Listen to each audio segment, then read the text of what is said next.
안녕하세요, 정희입니다.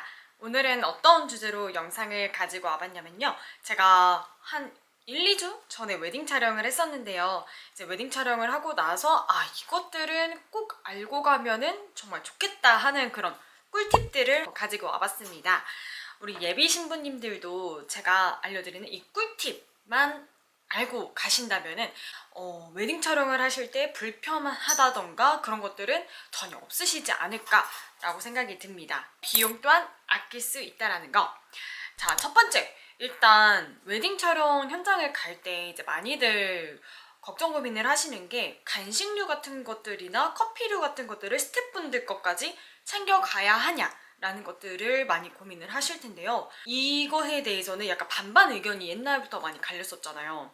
뭔가 업계의 분위기상에서는 다 챙겨가야 된다. 문화가 좀 있었기도 했고, 아니다, 왜 챙겨야 하냐라는 그런 의견도 있었는데요. 저 같은 경우는 약간 후자의 입장이었어요. 어차피 우리가 서비스를 이용을 하려고 다 비용을 지불을 했는데 우리가 선의로서 이렇게 베푸는 거는 상관이 없는데 강압적으로 그런 거를 요구를 한다면 되게 불쾌할 것 같다라는 그런 우려가 있었지만요. 제가 웨딩 촬영을 해보니까 일단은 먹을 시간이 전혀 없어요.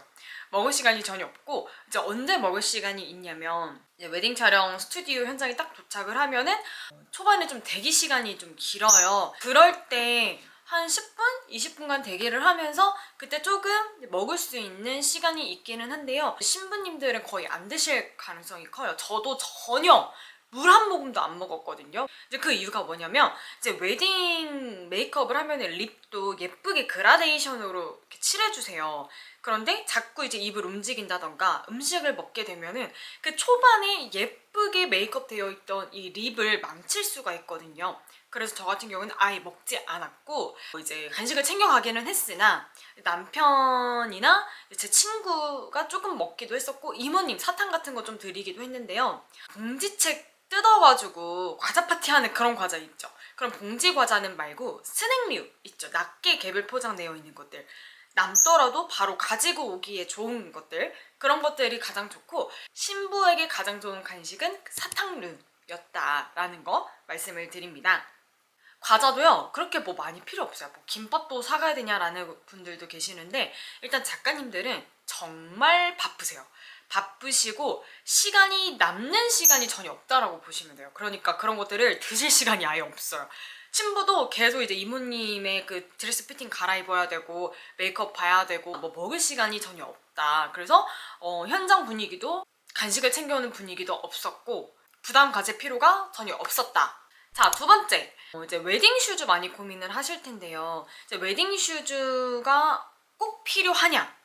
저 같은 경우는 결론만 말씀을 드리자면 웨딩 슈즈는 비싼 거 필요 없다 라고 말씀을 드리고 싶어요. 그런데 뭐 내가 돈이 많고 내가 지미추 사고 싶고 브랜드 구두 사고 싶으면 사셔도 무방합니다. 그런데 저도 이제 알아보지 않은 게 아니죠. 백화점 가서 뭐 지미추며 다른 브랜드 다 알아봤는데 기본 100부터 시작이더라고요. 사실 스튜디오 비용만 해도 100만 원이 넘어가요. 구두까지 100만 원대로 구매를 한다? 근데 사실상 보통 웨딩 촬영 때는 키 높이가 많이 필요하기 때문에 한 12cm, 13cm를 많이 요구를 하세요. 그런데 그거 사실 일상에서 신고 다니시나요? 안 신죠. 그래서 저는 너무 아까운 거예요.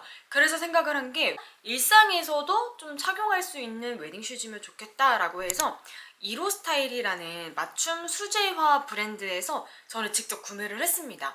가격대는 한 2, 30만 원 했던 것 같아요. 왜 우리 텐디라든지 아니 미소페 그런 이제 기본 기성 브랜드화도 2, 30만 원 해요. 맞춤 구두인데 웨딩 슈즈 라인으로 2, 30만 원에 구매할 수 있다면 되게 괜찮더라고요.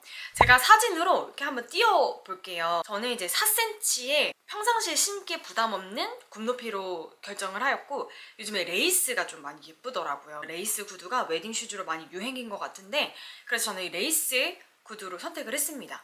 결론은 전혀 이제 후회가 없고 웨딩 촬영할 때도 활용을 많이 했어요. 아예 이 웨딩 슈즈 컨셉으로 좀 찍어주세요 라고도 말씀을 드려서 웨딩밴드와 함께 기념사진을 촬영해 주시기도 하셨고요. 이 웨딩 슈즈가 보이게끔 드레스를 걷어서 연출샷도 잘 찍어주셨습니다. 자, 세 번째, 웨딩브라에 대해서 궁금하실 텐데요. 자, 웨딩브라를 이제 따로 챙겨가야 하냐, 아니면 이모님이 다 가지고 오시기 때문에 걱정할 필요 없다. 제 경험을 말씀을 드리자면 저는 개인적으로 웨딩브라를 따로 챙겨 오시는 것을 추천을 드립니다. 저는 따로 챙겨가지 않은 게 좀 살짝 후회가 되더라고요. 일단 이모님이 기본적으로 돌발 모든 상황에 대한 대비 물품들을 다 구비를 하고 계세요. 그래서 저도 이제 누브라라고 해야 되나요? 그런 것도 이모님께서 이제 다 빌려주시고 착용을 해주셨어요. 그런데 문제가 뭐냐면 볼륨을 업돼 보이게끔 부탁을 드렸는데 이모님이 가지고 계시는 누브라가 기본 누브라였고, 그렇기 때문에 볼륨이 좀 보완이 돼 있지가 않더라고요. 그래서 이제 드레스가 좀 뜬다던가 하는 게 좀 많이 아쉬웠었는데, 만약에 나는 볼륨이나 이런 게 좀 예민하다 하시는 분들은 3cm, 4cm 이렇게 뽕이 들어간 누브라도 시중에 저렴한 가격으로 판매하고 있더라고요. 그런 것들을 좀 챙겨 오신다면은 훨씬 더 만족스러운 결과물을 만들 수 있지 않을까 싶긴 한데요. 사실 드레스가 볼륨을 강조를 해야 예쁜 드레스라기보다는 그냥 이렇게 여리여리하게 이런 뼈 라인만 잘 보여도 드레스는 사실 예쁘게 나오더라고요. 그래서 좀 다행이기는 했는데, 본식 때는 저는 제 누브라를 직접 사갈 계획입니다. 이게 또 여러 명이 쓰던 브라를 착용을 시켜주시다 보니까 헤어를 수정을 받다가 얘가 뚝 떨어지더라고요. 그래서 그게 좀 약간 불안했었다. 누브라만큼은 자기에게 맞는 그런 브랜드의 제품을 구매를 하셔서 가지고 가시는 것을 추천을 드린다. 헤어 변형에 대해서도 꼭 해야 돼요. 해야 된다면 몇 시간을 부르는 게 맞을까요? 저 같은 경우는 스튜디오가 5시간 촬영이었어요. 하지만 딜레이가 되더라고요. 그래서 7시간을 촬영을 했는데요. 제가 불렀던 헤어 변형은 3시간 반으로 불렀습니다. 그것도 가격적으로 좀 부담감이 있어서 풀타임으로 부르지 않았어요. 결론은 현장에서 1시간을 연장을 5만 원 더 드리고 했습니다. 저는 헤어 변형 같은 경우는 웬만하면 풀타임을 부르는 것을 추천드립니다. 확실히 그 사진 퀄리티가요. 제가 부케 디렉팅도 했었는데 부케랑 헤어 변형이 그 사진 퀄의 상당 부분을 차지하더라고요.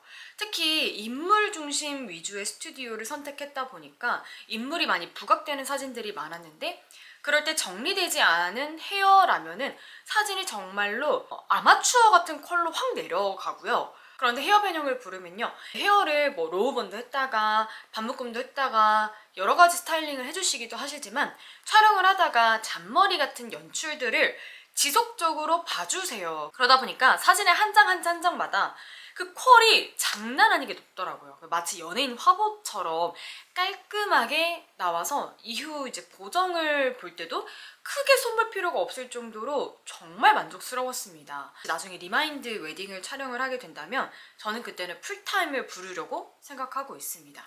제가 마지막 한복신을 촬영을 할 때는 헤어 배영쌤이 가셨어요. 그래서 제가 가지고 간 가채를 이제 이모님께 부탁을 드려서 손을 좀 봐주셨는데, 확실히 사진에서 퀄 차이가 나더라고요. 그 뒤통수 볼륨이나 이런 게 좀 많이 죽어있고 떠있어요. 좀 깔끔하게 나오지 않아서 이 한복 사진 뒷모습 같은 경우는 거의 못 쓰겠더라고요. 한복도 사실 굉장히 비쌌거든요. 그래서 어차피 거금 들여서 촬영을 할 거면 그냥 완벽한 퀄리티를 만든다는 생각으로 제대로 투자를 하시는 게 장기적으로 볼 때 가장 현명한 소비가 된다. 부케 디렉팅도 제가 고민을 많이 했어요. 한 60만 원 정도 했었나? 좀 비쌌었기 때문에 너무 부담이 되는 건 사실이었거든요. 그냥 내가 생활을 좀 몇 개 사다가 가서 그냥 좀 이렇게 묶어가지고 한두 개 들고 할까? 라고도 생각을 했었는데 그렇게 했으면 큰일 날 뻔했더라고요. 이게 부케가 입고급 차이가 사진의 퀄이 장난 아니게 다르더라고요. 그냥 완벽하게 화보를 만들어주더라고요. 그 드레스에 어울리게끔 색깔도 다양하게 만들어주시다 보니까 제가 부케가 한 거의 4-5개 남자 이제 부토니에도 다 만들어주셨는데, 그렇게 따지면은 그 가격이 전혀 아깝지 않더라고요. 그래서 인물 중심의 사진을 찍는다 하신다면 부케 디렉팅은 저는 강력하게 추천드립니다. 자, 그 다음에 남자의 양말. 이거 진짜 주의하셔야 되는데요. 제 남편이 정장 양말을 가지고 갔는데 그 길이가 중요하더라고요. 요즘 정장 양말 같은 경우는 아저씨처럼 안 나와서 조금 기장이 짧게 나오더라고요. 그런데 그러다 보니까 남자들은 또 다리털을 밀지 않잖아요. 쭈그려 앉는다던가 뭐 다리를 이렇게 구부린다던가 하는 그런 동작을 취할 때 양말이 내려가게 되면 그 다리털이 그냥 뿌르릉 하고 적나라하게 드러나거든요. 그러면 사진이 정말 안 이쁘게 나와요. 그래서 작가님이 굉장히 당황하시면서 뭐 어쩌겠어요 하면서 계속 이제 양말을 끝까지 최대한 끌어당기면서 그렇게 촬영을 했었거든요. 그런데 그런 것도 생각보다 이제 많이 신경이 쓰이기 때문에 남자 양말은 무조건 최대한 긴 정장 양말 검은색을 가지고 가셔야 된다라는 거 꼭 말씀을 드립니다. 유도 스티커를 반드시 붙이고, 여자분들 같은 경우에는 드레스를 갈아입고 할 때 이모님들의 그 터치가 좀 많으세요. 이제 그런 게 조금 불쾌하실 수도 있고 부담스러우실 수도 있고 쑥스러우실 수도 있단 말이에요. 그럴 때 그 코코볼을 꼭 가릴 수 있는 스티커를 붙여주시고 가신다면 신체 변화에 대비할 수가 있고 또 그런 민망한 상황들을 막을 수가 있다. 뭐 반팔 이런 것들 아예 못 입고 촬영을 하거든요. 그럴 때 이제 코코볼 나오면 안 되니까 우리 남편도 똑같이 스티커를 붙이고 촬영을 하시는 게 가장 좋다. 제가 한 10가지 조금 안 되게 이런 꿀팁들을 말씀을 드렸는데요. 혹시라도 촬영을 앞두고 계신 예비 신랑님들, 신부님이 계시다면 이 영상을 통해서 도움을 받아 가셨으면 좋겠습니다. 우리 모두들 예쁘게 촬영하셨으면 좋겠습니다. 우리는 또 다음 영상에서 만나요. 안녕!